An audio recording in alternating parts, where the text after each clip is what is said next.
karena kualitas yang dikeluarkan oleh siswa itu mencerminkan kualitas pengelolaan gurunya sendiri. Nggak mungkin siswa bisa mengelola sebaik itu tanpa arahan yang baik pula dari gurunya.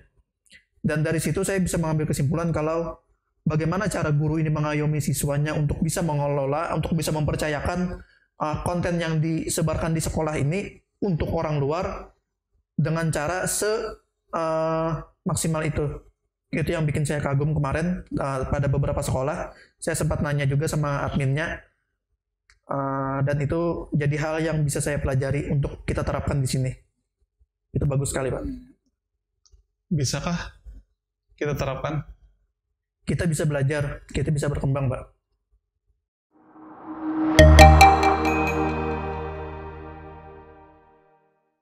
Assalamualaikum warahmatullahi wabarakatuh. Ketemu lagi di podcast Semia Hits SMKN 1 Banjarmasin, dan bintang tamu hari ini adalah Bapak Hendra. Mungkin bisa dia perkenalkan dulu, Pak. Ya, jadi saya nama Hendra Surya. Saya mengajar di program keahlian multimedia yang sekarang udah mau ganti jadi DKV namanya kan ya. Kemudian mata pelajaran yang saya ampu itu desain grafis percetakan, seperti itu kira-kira. Oh, udah berapa lama di SMK 1 Banjarmasin? Kalau ngajarnya udah 6 tahun, dari 2015 sampai sekarang alhamdulillah. Tapi alumni kan? Iya, alumni. Tahun? Alumninya tahun 2011. 2011. Iya. Nah, sekarang kita langsung saja nih ke kenapa diundang ke podcast Semia Hits. Karena baru-baru ini kan baru ikut BIMTEK ya, Iya. tentang media sosial ya kan. Nah, sebelum masuk ke sana itu mungkin mau kita bahas nih tentang internet dulu nih kan, internet dulu. Nah, menurut sebagai ini penggiat sosial ya kan, artinya yang megang akun medsosnya SMKN 1 Banjarmasin kan Bapak Hendra nih kan. Iya. Nah, berkaitan dengan internet nih kan, berkaitan dengan internet, mungkin ada opini atau pendapat nih, menurut Bapak Hendra ini internet ini sudah cukup atau bukan begini, internet ini sudah bisa diterima oleh kita manusia yang menggunakan internet ini sudah pas atau belum? Maksudnya internetnya atau kontennya bagaimana? Internetnya dulu. Jadi internet itu kan di dalam internet itu kan banyak nih, kita bisa menggunakan tidak hanya sebagai bermedsos saja kan. Iya, iya. Nah, di dalam internet itu kan luas nih. Iya. Nah, menurut Bapak Hendra ini apakah itu sudah sesuai, atau misalnya apakah kita sudah memang lulus dalam menerima internet dalam kehidupan kita sehari-hari? Dalam pemikiran saya pribadi, kita ini sedang hidup di era menuju masa depan, di mana perkembangan internet dalam mungkin 10-20 tahun terakhir ini sangat pesat sekali, karena kita di awal tahun 2000-an kan nggak mungkin membayangkan akan berhadapan dengan hal-hal yang terjadi saat ini. Anggap saja seperti media sosial, atau misalnya platform-platform penyedia berbagai macam keperluan kita di internet. Nah, itu mungkin 20 tahun lalu kita masih belum terpikir akan sangat membutuhkan hal itu pada zaman sekarang. Internet zaman sekarang itu sudah seperti nasi, sudah jadi kebutuhan primer kita. Jadi setiap hari kita hidup, kita bekerja, kita apapun, pasti kita sekarang menjadikan internet sebagai sebuah keperluan yang sangat krusial sekali. Jadi kayaknya tidak ada hari tanpa kita bisa menjauhkan diri dari internet, apapun bentuknya, seperti itu. Nah, maksudnya gini, kita nih sebagai user nih, menurut Bapak Hendra, kita sebagai user ini, apakah sudah siap atau belum menerima gempuran internet yang semakin hari, semakin kesini itu semakin maju? Artinya dari awal-awal internet muncul kan kecepatannya sekian, sekarang kecepatannya sudah sampai mendekati 5G kan sekarang. Nah, user, pengguna, apakah menurut Bapak Hendra itu sudah siap menerima itu atau belum? Kalau menurut saya pribadi, kita tampaknya manusia nggak akan pernah siap, tidak akan pernah sepenuhnya siap akan sesuatu. Kenapa? Saat setiap hari internet itu berkembang, kita selalu belajar, tapi sesuatu yang kita pelajari pun juga setiap harinya semakin berkembang.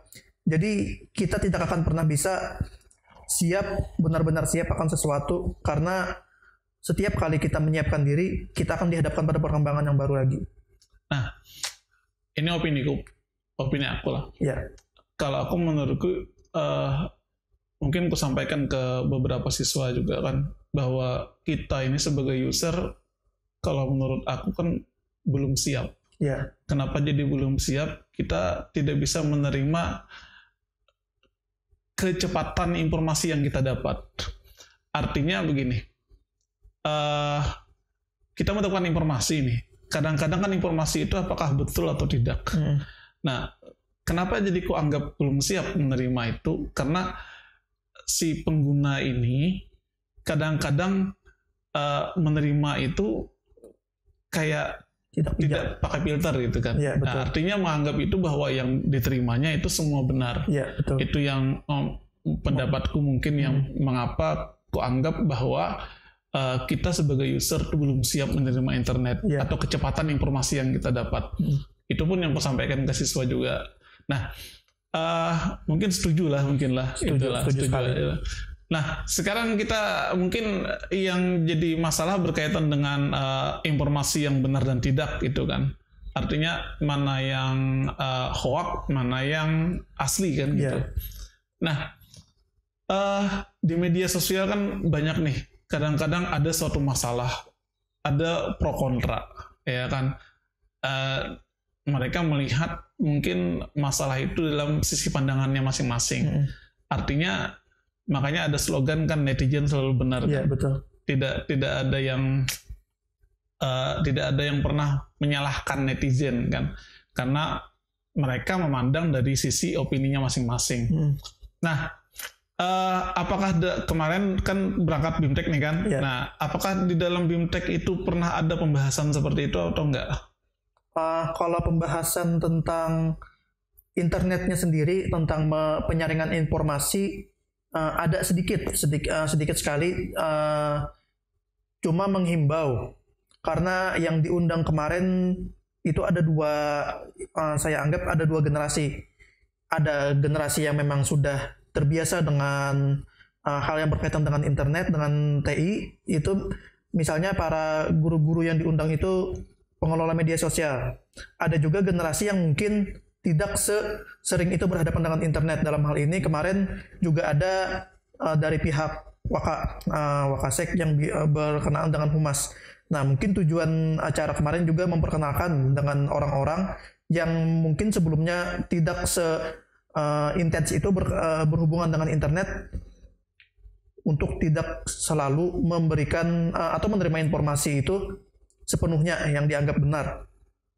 Nah, jadi seperti itu. Tidak semua yang kita terima, tidak semua yang kita dapatkan di internet itu semuanya adalah informasi yang valid. Banyak yang berbentuk opini, banyak juga yang berbentuk pendapat-pendapat yang tidak bisa kita jamin dasar kebenarannya. Nah, jadi dalam BIMTEK kemarin cuma diperingatkan untuk tidak melulu menerima informasi itu harus menganggap itu benar. Jadi harus disaring. Kita harus tahu, kita harus berbagi ke orang-orang yang mungkin lebih mengerti sebelum kita membagikan lagi ke dalam komunitas kita. Anggap saja kalau misalnya kita di sekolah, di grup dewan guru misalnya, sangat sering ada kabar-kabar atau informasi yang tidak jelas kebenarannya, tapi sudah dibagikan karena tidak ada filter itu tadi. Nah, salah satu tujuannya kemarin itu adalah memperkenalkan ke orang-orang yang mungkin agak lebih awam dengan internet bahwa hal yang demikian itu sangat banyak terjadi. Seperti itu. Berarti kan bisa dilihat kan kalau misalnya nih yang seperti aku bilang tadi kan, bahwa kita memang sebagai pengguna ini banyak yang tidak siap dengan gempuran kecepatan informasi yang didapat. Nah, contoh kan seperti ini nih kan, ada orang yang mungkin sudah terbiasa dengan ponsel yang smart, ya kan? Ada orang yang terbiasa dengan ponsel yang hanya bisa nelpon dan SMS. Nah, perubahan yang betul-betul terjadi itu yang signifikan terlihat adalah saat pandemi, ya kan, seperti Betul. itu. Saat pandemi kan, artinya kita sudah dengan zona nyaman nih kan. Aku sudah nyaman dengan ponsel yang hanya bisa telepon SMS saja. Mau tidak mau kan harus mengikuti zaman kan. Artinya dengan adanya pandemi ini kelihatan mana yang siap, mana yang tidak siap. Artinya baik itu di pemerintahan, baik itu di kita sekolah juga kan, ataupun apapun itu kan yang berkaitan dengan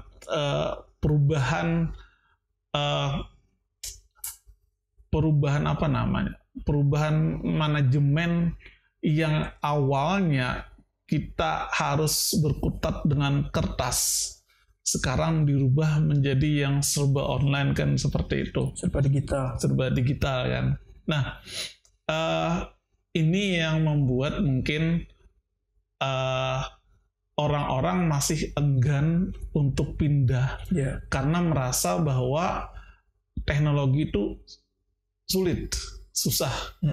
Nah, apakah di dalam BIMTEK kemarin juga ada memberikan, mungkin ada paparan atau saran bagaimana merubah paradigma itu bahwa kita sudah di zaman digital? Betul. Ya kan, jangan lagi untuk masuk ke zaman yang ikutilah perubahan, ya kan itu. Ada paparan seperti itu nggak kemarin? Jadi itu kebetulan sekali materinya kemarin kita bahas seharian itu tentang growth mindset. Itu saya ingat betul materinya Kang Oji, nama pematerinya itu di hari kedua. Beliau membahas tentang bagaimana caranya kita bisa berkembang. Berkembangnya itu dalam hal dari pola pikir atau bagaimana kita mengikuti perubahan zaman. Nah, kebanyakan di kita yang kita lihat sendiri di sini, misalnya banyak yang menolak perkembangan. Banyak orang yang berada di dalam zona nyamannya. Dalam hal ini misalnya cara mengajar. Cara mengajar ini dalam ketika pandemi menyerang kita, cara mengajar kita berubah 180 derajat. Yang awalnya dipanggil ke kelas, yang awalnya belajar dalam kelas, praktek langsung semuanya berhenti dan kita langsung masuk ke sistem online. Siap tidak siap, kita tetap masuk ke sistem online. Dan parahnya banyak dari kita yang belum siap. Banyak dari kita yang tidak bisa atau belum bisa menerima perubahan itu. Kemarin kami membahas dalam materi growth mindset itu yang paling utama dibahas atau poin utamanya adalah orang-orang yang mau berkembang adalah orang-orang yang mau keluar dari zona nyamannya. Orang-orang yang mau berada di dalam kondisi di mana dia bisa merasa khawatir, di mana dia merasa kalau hidupnya saat ini sangat tidak aman, di mana dia merasa kalau posisinya ini bisa jatuh kapan saja. Orang-orang yang mau berada dalam posisi itu adalah orang-orang yang akan bisa menerima perubahan. Orang-orang yang mampu mengatasi masalahnya dan bagaimana membuat dirinya menaikkan level dalam dirinya begitu. Tapi kan itu kan sebagai sebuah pendapat saja kan. Nah, beberapa orang yang bisa memberikan pendapat, termasuk aku dan situ kan, mungkin hanya bisa memberikan pendapat. Tapi bagaimana mungkin cara mengaplikasikannya agar user ini bisa mau berubah, artinya memaksa secara paksa agar si user yang sudah masuk zona nyaman ini bisa mau berubah di luar zona nyaman itu. Mungkin memberikan contoh, mungkin ada contoh seperti itu enggak? Misalnya caranya bagaimana? Ada nggak paparan seperti itu kemarin? Sebenarnya kalau yang dibahas di sana kemarin itu bagaimana kita membentuk pola pikir kita sendiri. Kadang-kadang zona tidak nyaman itu, keluar dari zona nyaman itu atas dasar kehendak sendiri ataupun atas dasar tekanan dari luar. Ada yang namanya motivasi dari luar dan ada yang motivasi yang berasal dari diri sendiri. Dan ada juga motivasi yang berasal dari diri sendiri itu karena motivasi dari luar. Anggap saja misalnya seperti kita, guru-guru yang awalnya mengajar dengan sistem offline, mereka melihat orang-orang menggunakan sistem yang berbeda, akan muncul motivasi dalam diri sendiri. Bagaimana aku harus berkembang, aku harus mengikuti ini, aku harus mengikuti ini. Akhirnya itu membuat pola pikir mereka untuk berkembang, untuk mengikuti perubahan tadi. Dan akhirnya memaksa mereka untuk berada di luar zona nyaman mereka. Berarti sistem yang harus perubahan. Artinya sistem yang merubah zona nyaman itu agar mereka keluar dari zona nyaman itu berarti? Terkadang seperti itu. Terkadang ada motivasi yang memang berasal dari luar diri sendiri. Nah, artinya kan maksudnya gini, untuk mencoba memaksa mereka pindah ke jalur yang lebih baru, ya kan, perlu sistem yang memaksa mereka untuk bisa berubah, kan seperti itu. Nah, sekarang aku kan kadang-kadang membaca juga kan, melihat-lihat di internet juga, ada beberapa sekolah yang merasa antara pandemi dengan tidak pandemi pun tak ada perubahan, karena memang cara sekolah itu, memanajemen sekolahnya memang dari dulu sudah seperti itu. Artinya dengan adanya pandemi ataupun tidak, ya artinya tidak ada perubahan, artinya tidak merasa ada kita harus berubah. Nggak ada sekolah yang seperti itu. Artinya misalnya ada sekolah yang memang sudah menjalankan teknologi e-learning misalnya. Ya, e-learning misalnya kan. Karena memang dari dulu sudah e-learning, artinya di sekolah misalnya kita melarang siswa untuk menggunakan gadget mereka. Tapi di sekolah itu mereka malah membuat bahwa pakai gadgetmu tapi dengan fungsi yang diharapkan oleh sekolah itu, ya kan, seperti itulah. Nah, tapi kadang-kadang biasanya pun sekolah yang swasta yang punya bisa budget bulanannya lebih lebih mahal, ya kan, masuknya mahal, SPP-nya mahal, kan seperti itu. Rata-rata kan seperti itu. Punya anggaran yang lebih besar. Iya, tapi tidak melihat kalau di sekolah negeri mungkin belum ada. Kalau ada yang mungkin pernah dengar, ada sekolah negeri di Indonesia yang memang menerapkan itu sebelum pandemi dan sudah pandemi. Ada pernah dengar itu? Pernah ada dengar. Kalau sekolah negeri memang kalau yang pernah saya dengar dari luar Kalimantan. Ada sekolah yang sudah menerapkan dengan sistem berbasis teknologi seperti itu. Jadi mengenai e-learning, siswa wajib menggunakan e-learningnya. Kemudian perlahan berpindah dari sistem sekolah yang biasa seperti ini menjadi sistem yang terdigitalisasi. Pernah mendengar. Cuma penerapannya kalau kita mencoba melangkah ke sana mungkin masih cukup jauh dengan sistem pendidikan yang diterapkan di tempat kita seperti ini. Nah, mungkin paparan apa lagi yang didapat waktu BIMTEK kemarin? Kemarin itu selain dimotivasi untuk mampu merubah mindset, untuk mampu kita itu kadang-kadang untuk merubah atau menaikkan level diri kita, ada hal yang membuat kita kesulitan, ada hal yang membuat kita berpikir aku tidak mungkin seperti ini, aku tidak mungkin seperti itu. Itu namanya mental block, Pak. Kita menghalangi diri kita sendiri menuju perubahan.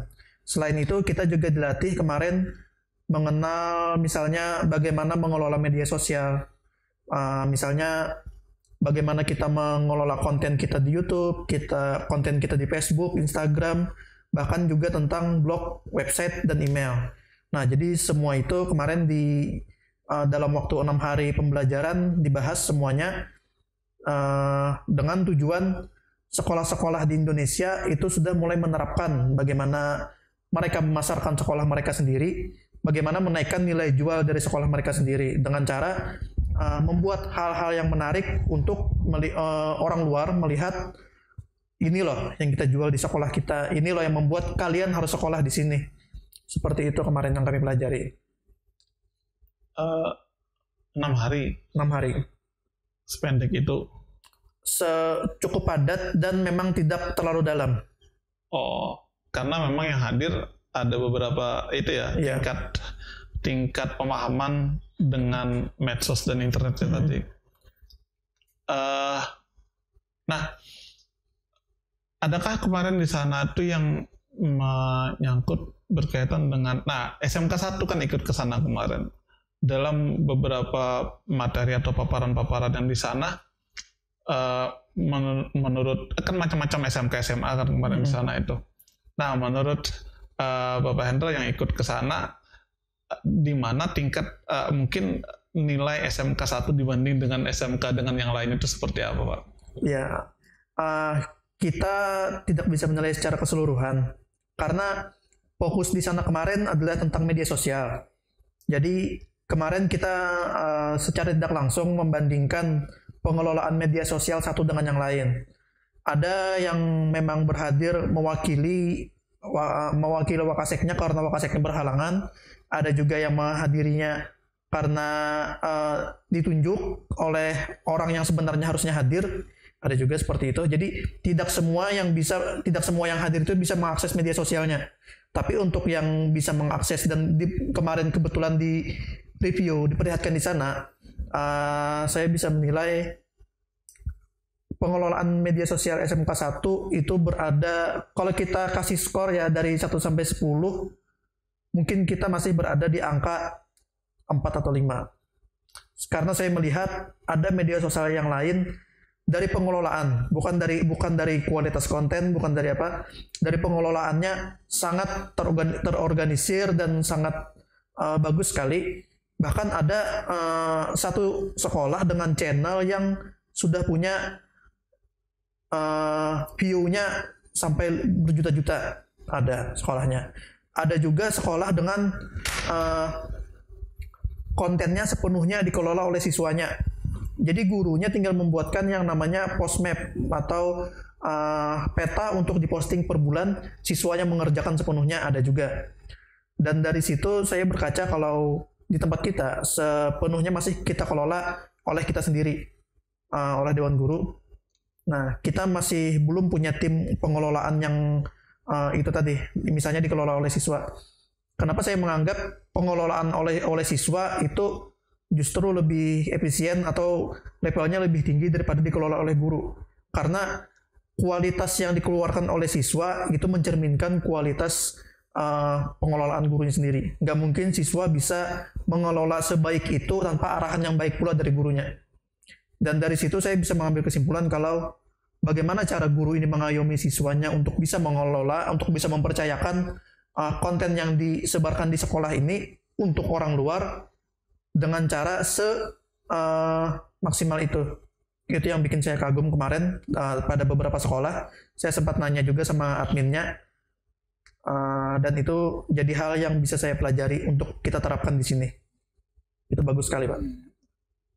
Bisakah kita terapkan? Kita bisa belajar, kita bisa berkembang, Pak. Berarti kita apa nih namanya?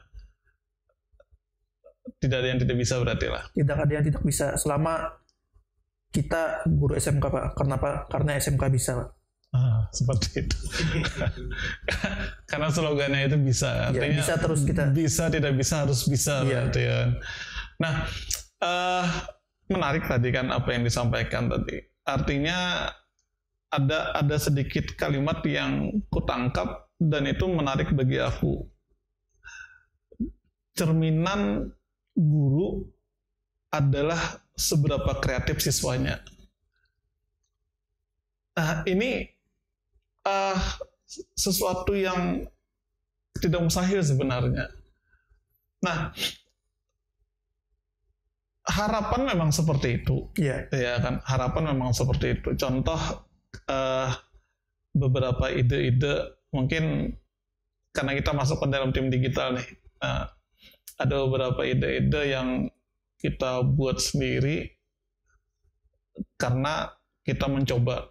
Nah, contohnya podcast ini kan ini podcast yang keempat ya, podcast yang keempat.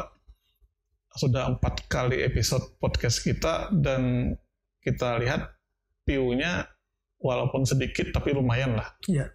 Ya kan? Artinya tapi masih belum optimal karena siswa kita 1.600 yang nonton ratusan, hanya sampai 200-300. Itu pun kita tidak tahu yang nonton tuh dari siswa kita atau bukan. Bukan, betul. Ya kan? Iya. Nah, artinya kalau menurutku konten kita ini belum pertama menjangkau, belum menjadi sebuah kebutuhan untuk dilihat. Nah, mungkin kedepannya podcast kelima kita coba untuk siswa yang bikin, mungkin seperti itu lah. Tapi pelaksananya mungkin yang agak susah nanti. Ya, artinya perlu belajar, perlu skrip. Nah, ya, betul, kan? Perlu skrip. Bukan yang seperti ini kan, bukan yang kita hari ini podcast tanpa skrip kan gitu. Artinya apa yang keluar dari pikiran kita, karena memang kita masing-masing kan memahami dengan materi masing-masing kan itu. Artinya nyambung aja lah pembicaraannya. Nah,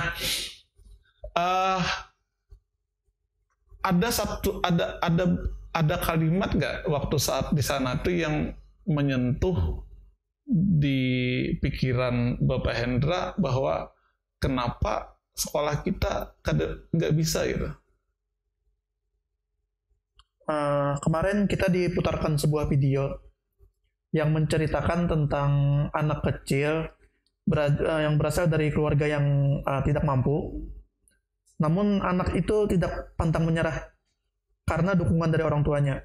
Kebanyakan di kita melihat tekanan dalam kondisi tekanan tertentu, bahkan kadang-kadang orang dewasa pun bisa menyerah. Tapi di sini kami diminta untuk mengambil apa pembelajaran dari video itu. Yang saya katakan kemarin adalah orang tua itu percaya sama anaknya. Itu yang penting. Kita di sini masih banyak yang belum kita capai. Walaupun kita SMK 1, kita masih perlu banyak melihat contoh-contoh yang lain. Kita masih perlu banyak menemukan terobosan-terobosan yang lain. Karena dalam perkembangan, kadang-kadang kita tidak bisa langsung menemukan hal yang baru. Kita harus melihat dulu, kita harus mengamati dulu. Kadang-kadang kita harus meniru dulu untuk bisa memodifikasi hal tersebut. Nah, tapi yang saya tangkap, yang cukup mengena di hati saya adalah rasa percaya. Kalau kita percaya, kita bisa berkembang, kita bisa. Mungkin yang menit-menit terakhir kita pembicaraan kita hari ini, ada pesan nggak mungkin buat peserta BIMTEK yang kemarin, mudah-mudahan nonton kan nanti ya kan, peserta BIMTEK yang kemarin, atau untuk siswa kita, atau untuk kawan-kawan pengajar kita, pesannya mungkin bisa disampaikan berkaitan dengan BIMTEK kemarin. Artinya konteksnya masih tetap dengan BIMTEK kemarin, berkaitan dengan medsos dan internet itu. Mungkin ada pesan-pesannya? Boleh. Jadi untuk teman-teman semua, baik itu Dewan Guru di sini atau murid-murid Bapak yang ada di sini, jangan pernah takut untuk bisa berkembang. Jangan pernah takut kita berada dalam zona yang tidak nyaman. Jangan pernah takut juga ketika kita dihadapkan pada sesuatu untuk bisa mengembangkan diri kita. Kemudian untuk teman-teman saya ketika BIMTEK kemarin, kita pasti bisa. Banyak yang kita pelajari, banyak yang menurut kita, sekolah kami tidak mungkin bisa mencapai hal seperti ini. Tapi yang jadi bukti adalah ada contoh. Ada contoh itu membuktikan bahwa ada yang pernah mencapai hal itu. Dan karena kita guru SMK, tidak ada yang mustahil. Kita bisa. SMK bisa. SMK hebat. Oke, terima kasih Bapak Hendra sebagai tamu hari ini, dan mungkin banyak yang bisa kita petik pelajaran dari apa yang disampaikan oleh Bapak Hendra. Dan ketemu lagi di podcast yang akan datang. Assalamualaikum warahmatullahi wabarakatuh. Waalaikumsalam warahmatullahi wabarakatuh.